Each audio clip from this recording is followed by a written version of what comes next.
The Holy Gospel according to Mark, chapter 12, beginning at verse 38.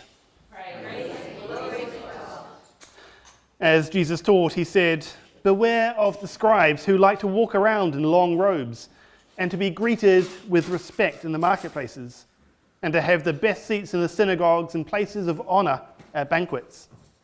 They devour widows' houses, and for the sake of appearance say long prayers. They will receive the greater condemnation." He sat down opposite the treasury and watched the crowd putting money into the treasury. Many rich people put in large sums. A poor widow came and put in 2 small copper coins, which are worth a penny.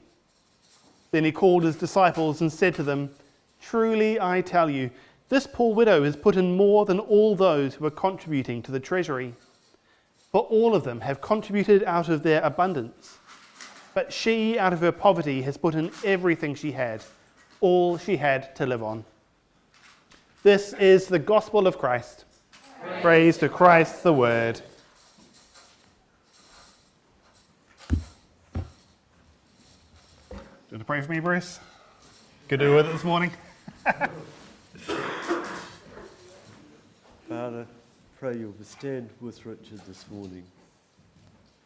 Be his guide, his mentor with his thoughts and his direction, I pray in Jesus' lovely name. Grant us ears to hear, hearts to understand. In Jesus' lovely name, amen. Amen. Thanks, Bruce. I don't think there's anything that rattles me more than realising I don't have enough to get me through whatever's looming in front of me. Whether it's time or money, resources or energy, it's that moment before payday, or when you're exhausted or stretched too thin, or standing up to preach and you've not had enough sleep. Often it feels like there's just nothing left to give. When we're in a scarcity mindset, when we have that sense of not having enough, it can hold us back from doing what we feel we are being called to do. It can keep us from trusting that there will be enough, from believing that God will actually come through. Yet it's in these moments that God also calls us to trust him. Back in 1 Kings 17, the prophet Elijah springs onto the scene. And we're not given any origin story for him, other than he's a Tishbite from Gilead. But from the moment he's introduced, it's clear he's a prophet on a mission. He's been given knowledge from God that there will be a drought, and it would affect everyone, even Elijah himself. And God sends him to the Kerith Valley and tells him to drink from the spring that's there. And the most beautiful thing is God also says that ravens would bring Elijah food. It's like something from Sleeping Beauty.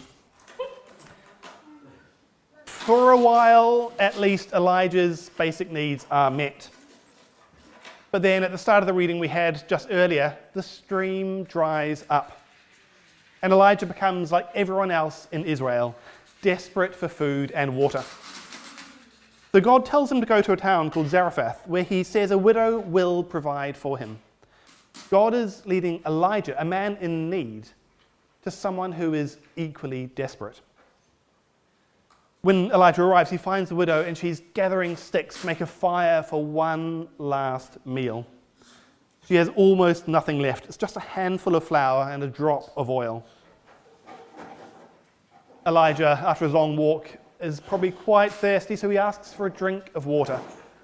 And as she goes to get it, he adds, "and a bit of bread." It's a bit of a curious moment because just earlier in the passage we've been told that God had told Elijah that he had already told the widow to provide for Elijah. But the widow's response is raw. "I'm gathering sticks," she says, "to make a last meal for my son and for myself. After we've eaten that, we will die of starvation." It's hardly surprising that she seems to be reluctant to want to share what she's got. She's clinging to that last bit of food, thinking this is all there is left. But Elijah speaks a word of hope. He tells her to not be afraid. and promises that God has said that her flour and oil won't run out until the drought ends, until water comes from the sky again. God is asking this widow to trust not in what she can see, but in what God can do. It's a choice. She can either hold on to that last meal or open her hand and believe that God will provide. And if I'm honest, I find it remarkable that she chooses to trust.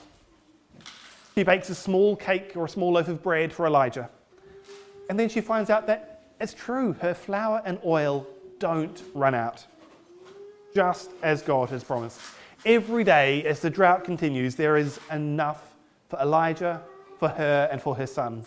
God gives her, as Jesus teaches us to pray, her daily bread. The story challenges us to, it challenges our instinct to hold on so tightly to whatever we have when we're afraid of running out. Both Elijah and the widow are having to face their own scarcity. For Elijah, it means trusting that God would provide through someone who has even less than he did.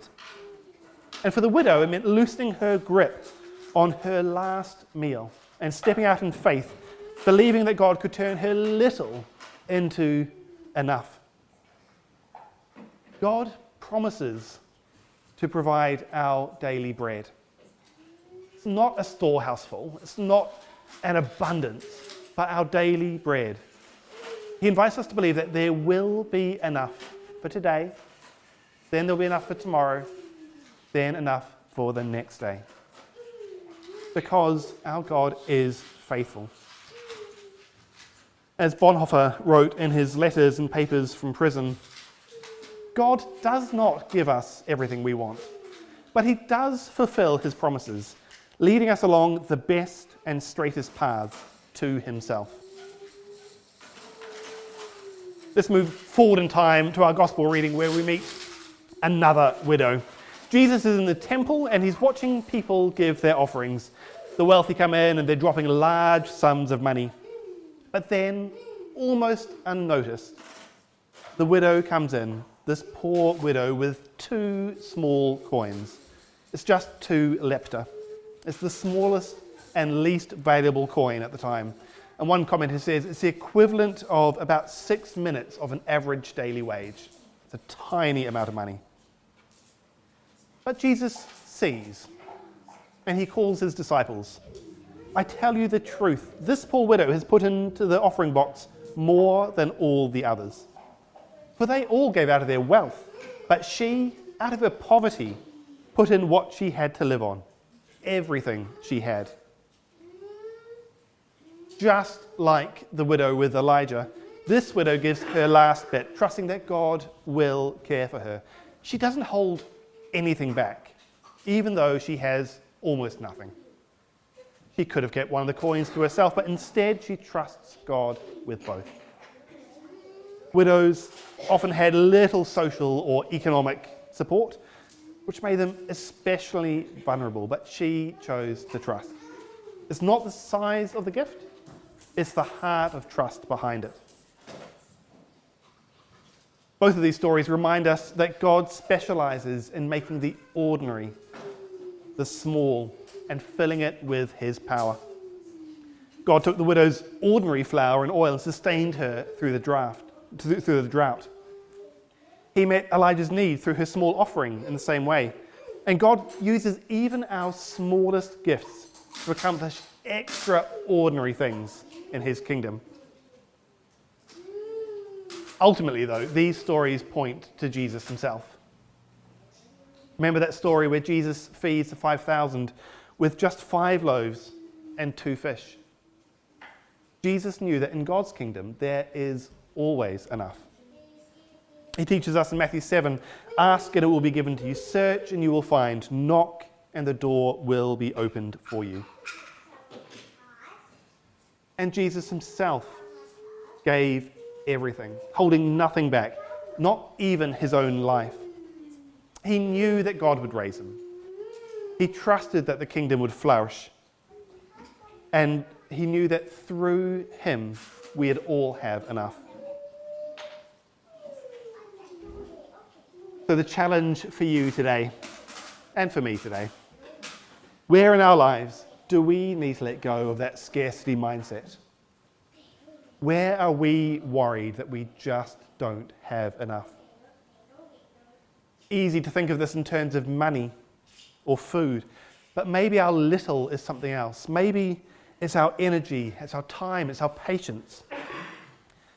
Maybe it's trusting God with something that we feel is slipping through our fingers.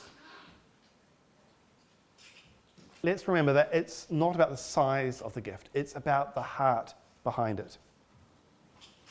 God sees what we bring, and he meets us with his own abundance, providing what we need for each day. Amen.